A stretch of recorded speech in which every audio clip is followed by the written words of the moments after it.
Good morning. आज हम लोग पढ़ेंगे लेखांकन अनुपात, अकाउंटिंग रेशियो। अकाउंटिंग रेशियो जैसे कि रेशियो के बारे में आप लोग पहले भी पढ़ चुके होंगे। अनुपात, ये आप बिजनेस मैथ में क्लास 11th में पढ़े होंगे अनुपात के बारे में, अनुपात और समानुपात। तो अनुपात जब भी हम निकालते हैं तो दो संख्याओं की आवश्यकता होती है। दो एक ही प्रकार के जो है संख्या होती है और उसका जो परिमाण आता है वही अनुपात कहलाता है। तो अब हमको अकाउंट्स में भी रेशियो निकालना है, अकाउंटिंग का भी रेशियो होता है। उसी हिसाब से तो रेशियो निकालने के लिए क्या ज़रूरत होता है, सबसे पहले हमको एक क्या नंबरेटर, जिसे हिंदी में अंश कहते हैं, और नीचे डिनोमिनेटर जिसको हर कहते हैं। अंश और हर से अंश को जो भाग देते हैं वही रेशियो में आता है। मान लीजिए अगर यहाँ ये 10 है और ये 5 है, ये भाग दिए तो 5 1 जा 5, 5 2 जा 10, रेशियो क्या हो गया 2:1। यही अनुपात का काम हुआ। अब अकाउंटिंग रेशियो जब हम पढ़ेंगे तो classification of accounting ratio, classification of accounting ratio, तो इसे 4 पार्ट में बांटा गया है। सबसे पहला होता है लिक्विडिटी रेशियो, लिक्विडिटी रेशियो। दूसरा क्या होता है सॉल्वेंसी रेशियो, सॉल्वेंसी रेशियो। और तीसरा होता है एक्टिविटी रेशियो, तीसरा होता है एक्टिविटी रेशियो। और चौथा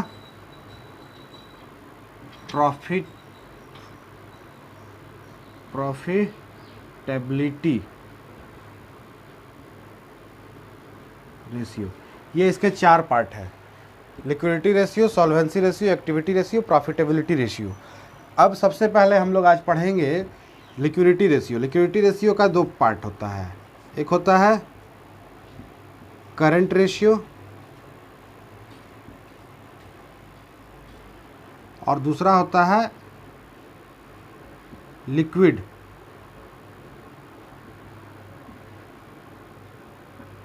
रेशियो या क्विक रेशियो, क्विक रेशियो। ठीक है, ये 2 चीज़ हो गया। अब सारा ये जो पूरा चैप्टर ये फार्मूला बेस्ड है और ये एक तरह से मैथमेटिक्स ही है। हमें फार्मूला के कॉन्सेप्ट को ध्यान में रखना है और उसके बाद जितने भी प्रॉब्लम्स हैं वो सारे आपके सॉल्व होते जाएंगे। तो करंट रेशियो हम पढ़ेंगे। करंट रेशियो का फार्मूला होता है current ratio is equal to current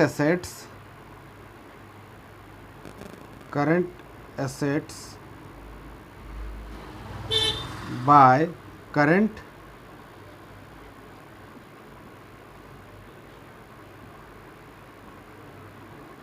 liabilities. ये करंट रेशियो का, तो करंट एसेट्स और करंट लाइबिलिटी ये पहले आपको समझना होगा। जो हमारे पास करंट, इसका चार्ट आपके बुक में दिया हुआ है, वो चार्ट को पूरी तरह से आपको समझ लेना होगा, क्या करंट एसेट्स है और क्या करंट लाइबिलिटी है। फिक्स एसेट्स में नन करंट एसेट्स को हम घटा देंगे तो पूरा मेरा करंट एसेट्स निकल जाएगा। फिक्स एसेट्स आप समझते होंगे, फिक्स एसेट्स क्या होता है। वो एसेट्स फिक्स एसेट्स है जो पूरी तरह से स्थिर है, चाहे वो भूमि हो, भवन हो, फर्नीचर हो, यानी जिसे हम एक जगह से दूसरे जगह स्थान परिवर्तित नहीं कर सकते हैं, वो सब क्या हो गया फिक्स एसेट्स हो गया। करंट एसेट्स में आपका क्या होता है, जैसे डेटर हो गया, बिल रिसीवेबल हो गया, आपका स्टॉक हो गया, वो सब क्या है करंट एसेट्स है, यानी उसे हम कैश में परिवर्तित कर सकते हैं। ठीक है, और स्थान परिवर्तन भी उसका कर सकते हैं। वैसा चीज़ जिसका स्थान परिवर्तन नहीं कर सकते वो करंट एसेट्स नहीं होता है। उसी प्रकार से करंट लाइबिलिटी भी है। तो ये चार्ट आपको दिया हुआ है और इसको पूरी तरह से समझ लेना है। चार्ट के आधार पर मैं आपका ये प्रॉब्लम सॉल्व हो जाएगा। इससे रिलेटेड क्वेश्चन मैं शुरू कर रहा हूँ। कुछ शॉर्ट क्वेश्चंस हैं वो भी बन जाएंगे 1 से 12 तक, लेकिन लॉन्ग क्वेश्चन को हम शुरू कर रहे हैं लिक्विडिटी रेशियो का, जो है क्वेश्चन नंबर 1, पेज नंबर आप 354 आपके बुक का पेज नंबर, ये हिंदी मीडियम का बुक है तो पेज नंबर 354, इंग्लिश मीडियम का बुक में आपको पेज नंबर हो जाएगा 383 है, शायद 383 है। ठीक है, तो ये आप ध्यान में रखिएगा। और पहला क्वेश्चन है, इसमें 2 दिया हुआ है चार्ट पर्टिकुलर्स है, एक तरफ एसेट्स है एक तरफ लाइबिलिटी है। अब इसमें आपको समझना है कि करंट एसेट्स में अब क्या क्या चीज़ आएगा और करंट लाइबिलिटी में क्या क्या आएगा। देखिए एसेट्स के साइड में दिया हुआ है inventory, debtor, cash and bank balance और फिक्स एसेट्स, ये 4 चीज़ है। इन चारों में मेरा करंट एसेट्स क्या होगा, तो क्या फिक्स एसेट्स करंट एसेट्स में आएगा? फिक्स एसेट्स करंट एसेट्स में आएगा? नहीं आएगा। तो सिर्फ 3 चीज़ को हम लेंगे तो करंट एसेट्स इक्वल टू क्या क्या हो जाएगा इसमें? पहला क्या बोले, क्या है? इन्वेंट्री। इन्वेंट्री का मतलब क्या होता है? हाँ, इन्वेंट्री मीन्स स्टॉक। ठीक है, उसके बाद क्या हो जाएगा? इन्वेंट्री। उसके बाद क्या हो जाएगा? डेटर। ठीक है, डेटर जो है ये आपका करंट एसेट्स हो गया। उसके बाद क्या है? कैश एंड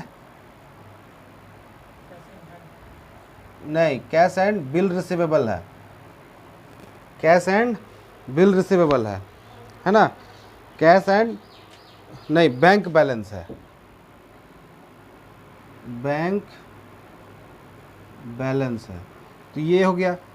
नीचे करंट लायबिलिटी में अब क्या क्या आपका आएगा, तो देखिए आपका ट्रेड क्रेडिटर आएगा, ठीक है, बिल पेबल आएगा और प्रोविज़न आएगा। लॉन्ग टर्म डेब्ट जो है वो करंट लायबिलिटी नहीं होता है। ठीक है, वो चार्ट जो मैंने बताया, चार्ट देखिएगा तो आप लोगों को सारा चीज़ समझ में आ जाएगा। तो trade creditor, trade creditor plus bill payables, bills payable plus और प्रोविजंस। प्रोविज़न समझते हैं कि जो भी हम संचय करके आगे की जो भविष्य के लिए संचय करके रखते हैं वो प्रोविज़न हो गया। तो ये सारा आप सारा का अमाउंट आप लिख लीजिए। इन्वेंट्री था, इन्वेंट्री कितना? 12,000। डेब्टर 8,000 प्लस और ये कैश एंड बैंक ये था 2,500। इधर ट्रेड क्रेडिटर 4,000 प्लस 3,000 प्लस ये भी है 3,000, जोड़कर कितना हो जाएगा? ये 12, 8, 20, 2, 22,500 और ये हो जाएगा 10,000। यही है ना, 10,000। ये 3 जीरो, ये 2 जीरो, नहीं तो 2 जीरो 2 जीरो जाएगा, ये रहेगा ही। तो कितना? 225 बटा 100, 2 जीरो है, 2 अंक के बाद पॉइंट आ जाएगा तो 2.25। तो 0 0 का काम हो गया, पॉइंट आ गया यहाँ और बचा क्या यहाँ? 1। तो इस 2 क्या हो गया? 1। ये हो गया क्या? आंसर। ठीक है, ये क्वेश्चन नंबर 1 का था। इस प्रकार से मेरा ये क्या निकल गया? करंट रेशियो निकल गया। ठीक है, करंट रेशियो आ गया। अब अगर हमको निकालना है, ये करंट रेशियो का तो समझ में आ गया, इसमें किसी को प्रॉब्लम नहीं है। लिक्विड रेशियो और क्विक रेशियो, इसका एक क्वेश्चन बता दे रहे हैं तो समझ में आ जाएगा। लिक्विड रेशियो और क्विक रेशियो निकालने के लिए क्या करना है, कोई ज़्यादा टफ काम नहीं है, थोड़ा सा सिर्फ है।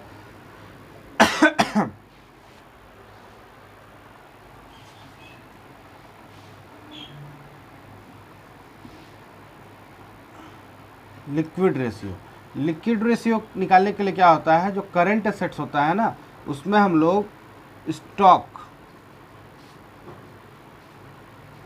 स्टॉक को माइनस कर देते हैं, स्टॉक को और शायद बिल रिसीवेबल, ये 2 चीज़ को हम लोग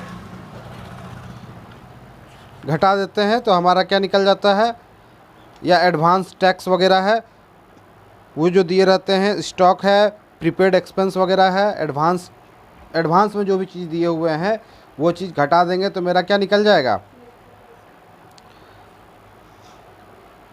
लिक्विड एसेट्स निकल जाएगा। स्टॉक और प्लस क्या, प्रीपेड एक्सपेंस, ये हम घटा देंगे तो क्या निकल जाएगा, लिक्विड रेशियो, और नीचे रहेगा वही करंट लायबिलिटी। तो ये इसका फॉर्मूला है।